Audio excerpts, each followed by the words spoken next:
நீங்க உட்கார்ந்து ஒரு வீட்டுல ரெடி பண்ணிருப்பேன்.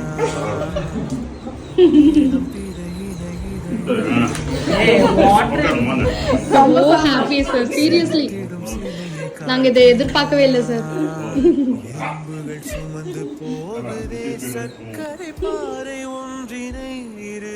சுமந்து போகுதே Thank you so much sir.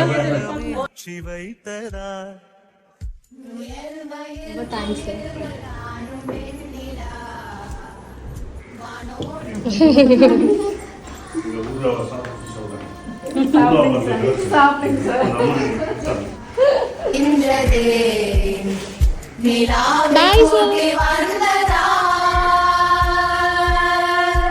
Kamban சொல்ல வந்து ஆனால் கூச்சம் கொண்டு எழுதா ஓருவமை நீ